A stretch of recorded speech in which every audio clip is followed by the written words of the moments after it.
They say money changes everything. But in Vietnam, one woman's money didn't just build skyscrapers, buy banks, and influence politics. It almost crashed the entire economy. I'm talking about Truong My Lan, a name that, until recently, barely existed in the public eye. But now she's at the center of what's being called the biggest financial fraud in Vietnam's history. Maybe even the world. I'll be honest with you, when I first heard the number, $12 billion, I had to double-check. 12 billion. With a B, that's not your run-of-the-mill fraud. That's not a company cooking the books or someone slipping a few million into a secret account. That's GDP-level fraud. That's the kind of fraud that gets you sentenced to death. And that's exactly what happened. This story isn't just about money, it's about power, secrecy, and one woman who played a long game so well, she fooled almost everyone, until she didn't. Let's rewind. Lan was born in 1956 in Saigon, now Ho Chi Minh City. Her family was of Teochew Chinese descent. She grew up in a world where hard work was expected and business was part of life.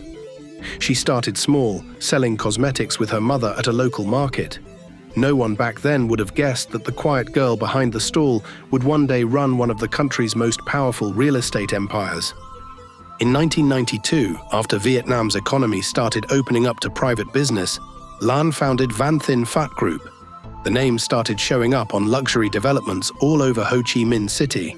Residential towers, hotels, shopping centers. To most people, she was just another tycoon riding the wave of post-reform capitalism. But behind the scenes, Lan was building something far bigger than anyone realized. She wasn't chasing fame. She didn't want magazine covers or flashy interviews. She built quietly, methodically, focusing on properties that looked good above ground, but masked a web of leverage beneath it. Her projects weren't just buildings. They were anchors, financial footholds, places to park capital, move money, and grow political influence. Over time. She started acquiring land in prime districts that even established firms couldn't touch. People in the real estate world knew her name, but they didn't know her face. She kept out of public view, letting her executives speak for her. Her husband, a wealthy Hong Kong businessman, helped her expand relationships beyond Vietnam.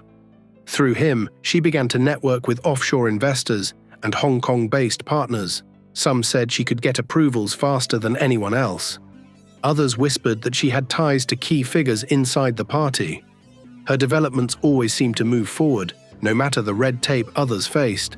And by the late 2000s, Van Thinh Phat wasn't just a property company, it was an empire. The scale, the reach, the opacity of it all. It started raising eyebrows, but no one dared ask too many questions. After all, in Vietnam, money and silence often go hand in hand. And Lan had both. From 2012 to 2022, Lan didn't just build buildings, she quietly took over a bank. Not officially, of course, that would have been too obvious.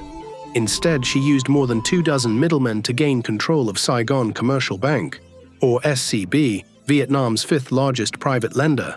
Now I need you to sit with that for a second. She controlled a bank, one of the country's biggest, not through ownership, but through layers and layers of proxies. Through them, she controlled about 93% of all SCB's loans. Let that sink in. Almost every loan the bank issued was going right back to her companies, or companies she secretly controlled. So how did this all stay hidden for so long?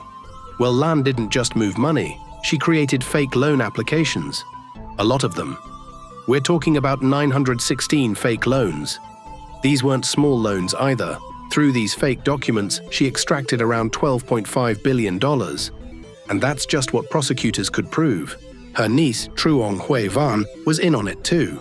She admitted to setting up 52 shell companies and 4 legitimate businesses to facilitate the scheme. And the money didn't just stay in Vietnam. Authorities say she illegally moved around $4.5 billion across borders using 21 different companies. It was an entire financial system designed for one person's benefit. What's wild is how layered it all was, each company connected to another like a maze. Some were registered under names of employees who had no idea. Others were linked to offshore addresses that couldn't be traced without international warrants. It wasn't just about moving money, it was about erasing its origin. She disguised transfers as property investments, consulting fees, even fake bond transactions. At one point, investigators found that certain client accounts had only ever sent money one way, out, and a lot of it ended up in places like Singapore and Hong Kong. Some of these companies never filed taxes. Some didn't even have websites, but they had bank accounts, and that was all she needed. Van wasn't just some pawn in all this either. She was operational. She knew how to talk to auditors. She forged documents, moved funds across borders, and managed internal reporting. In court, she confessed that it had been going on for years, right under regulators' noses. One judge even asked her why no one in the system raised flags sooner. Her answer: they trusted us. And that trust became the perfect cover. While Lan masterminded the empire, Van was the technician, cleaning up the trail behind them, making sure no one could follow the money until it was too late. I remember reading how the prosecutors said her fraud alone amounted to nearly 3% of Vietnam's entire GDP. That's not just shocking, it's terrifying. And it would have probably kept going, except in 2022, it all started to unravel. That October, Lan was arrested, and almost immediately everything blew up. SCB depositors panicked. There was a massive run on the bank, people lining up, demanding their money. At least 3 SCB employees committed suicide in the days after her arrest. It was chaos. The State Bank of Vietnam had to step in with a $24 billion bailout to stabilize SCB and prevent a broader banking collapse. The country's financial system was shaking, and it all traced back to one woman. In March 2024, her trial began. It was the biggest corruption trial in Southeast Asia's history, bigger than Malaysia's 1MDB. There were 85 other defendants, among them were her husband, her niece, senior SCB officials, regulators, even government auditors. 5 of the SCB executives were already in hiding. She wasn't just being tried for embezzlement, she was facing charges for bribery, mortgage fraud, money laundering, and illegal cross-border transfers. On April 11th, the court found her guilty and sentenced her to death by lethal injection.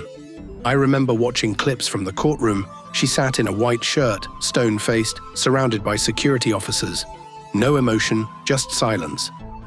But the moment the verdict was read, there was a shift. You could see it in her eyes. For a moment, the weight of it all landed. People gasped. Some wept. Others stayed frozen. The courtroom was packed. Journalists, victims, families of SCB employees who lost everything. The prosecutors didn't hold back. They called it the most damaging financial crime in the country's legal history. They pointed to every false document, every offshore transfer, every life ruined. She didn't say much, but when asked if she had anything to declare, she quietly said she regretted being a burden to the state. Still, the judges weren't moved. Not by remorse, not by her age, not by her status. And what made it even more surreal, she was one of the only women in Vietnam ever sentenced to death for a white-collar crime. It was rare, almost unheard of, but this wasn't just about fraud, it was about betrayal. A betrayal of trust, of the financial system, of the people, and in the eyes of the court, that made her unforgivable. Let that sink in. Death.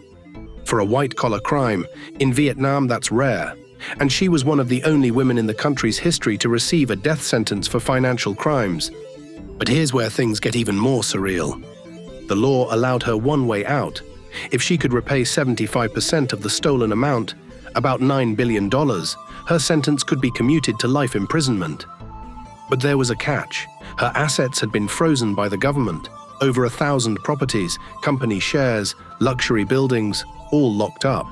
She was desperate to be allowed to help value and liquidate them, saying the current assessments were way too low.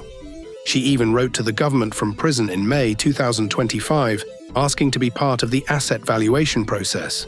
She said she wanted to maximize financial returns for the state, to give back, at least in part, what she'd taken. She was trying to sell off her empire from behind bars just to stay alive. But time wasn't on her side. In Vietnam, executions happen with almost no warning. One day, you're alive. The next, you're taken away. No announcement, no final appeal, just silence. Lan's lawyers argued that she couldn't raise the money fast enough because the state's asset freeze made it impossible. Some of her properties could be sold quickly. luxury apartments in prime Ho Chi Minh City locations. But others were tied up in complex investments, half-built projects, or international ventures. She was stuck in a race she couldn't win, running against the clock with her life on the line. Her legal team even made the case that her total asset value actually exceeded the compensation amount.